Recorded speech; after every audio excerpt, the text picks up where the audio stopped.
Bonjour, je m'appelle Lucie Violette Vallée et je suis corsetière et costumière. Aujourd'hui, c'est mon anniversaire et j'ai décidé pour l'occasion de me lancer dans une première vidéo où je vous présente une tenue de dessous historique. En ce moment, je suis complètement obsédée par mon projet de suffragette. Donc en gros, d'avoir une tenue des dessous jusqu'à toutes les couches qui serait quelque chose qu'aurait pu porter une militante suffragiste dans les années autour de 1900-1910. Certains des vêtements que je vais vous présenter sont des vraies pièces historiques, donc qui datent vraiment de l'époque. D'autres pièces, notamment les corsets, sont des pièces que j'ai créées moi-même. J'ai essayé de recréer ces pièces, surtout au niveau de la coupe, de la silhouette, des couleurs, le plus fidèlement possible à des choses qui auraient pu se porter à l'époque en Occident. La première pièce de vêtement qui vient directement sur la peau, ça s'appelle la chemise. Celle-là, c'est une pièce que j'ai faite moi-même avec des insertions de dentelle sur le haut, comme vous pouvez voir. La deuxième pièce, c'est la culotte fendue. Donc à l'époque, les culottes étaient fendues. C'était considéré comme non hygiénique d'avoir quelque chose qui passerait entre les jambes. Donc cette culotte fendue, c'est pas une pièce que j'ai faite, c'est une pièce que j'ai chinée, donc c'est une vraie pièce d'époque. La culotte, elle se porte soit sous le corset, soit par-dessus. Historiquement, j'ai trouvé plusieurs versions selon les ressources. Ensuite, bien sûr, on va avoir le corset qui vient se mettre par-dessus. Donc à l'époque, le corset ne se portait jamais sur la peau.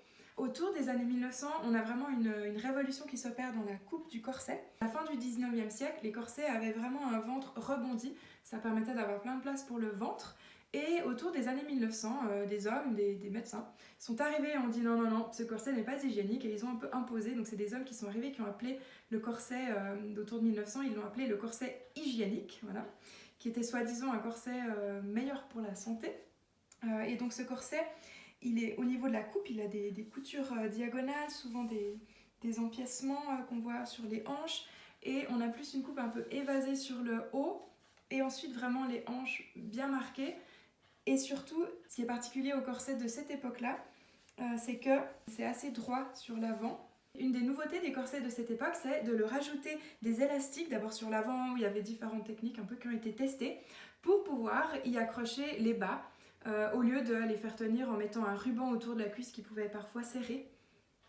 Ce que j'ai pas fait dans ma tenue, si j'avais voulu vraiment être complète, souvent ce qu'on faisait, c'est qu'on rajoutait encore des coussins sous les hanches pour accentuer cet effet vraiment sablier. On rajoutait aussi des coussins aux fesses en fonction de qu'est-ce qui était à la mode, qu'est-ce qui était tendance. On travaillait surtout sur rajouter des volumes, on rajoutait aussi même des fois des volumes ici à la poitrine.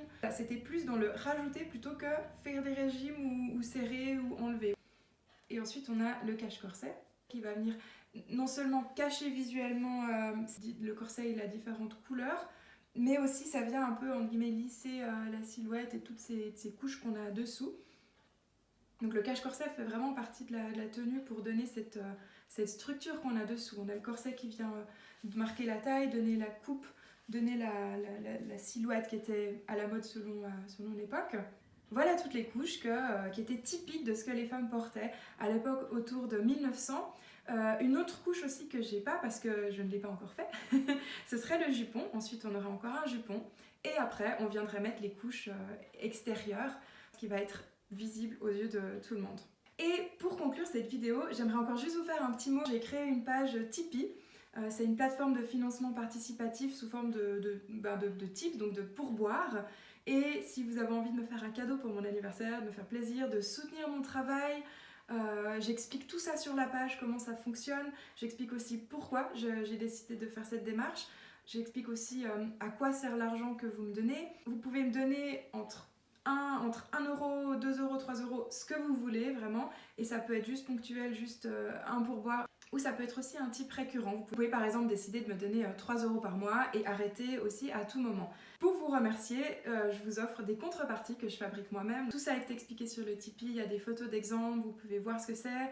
Voilà, donc vraiment, merci beaucoup d'avance. Merci beaucoup de suivre mon travail. Merci beaucoup aussi pour les commentaires et les gentils retours positifs, ça fait toujours du bien. Dites-moi si vous avez envie que je fasse plus de vidéos de ce genre. J'ai plein de petits trésors. J'en ai qui datent autour de fin du 19e jusque dans les années 40. Et bien sûr, j'ai aussi toutes les pièces que j'ai créées moi-même qui sont dans d'autres armoires à trésors. Ça vous intéresse ?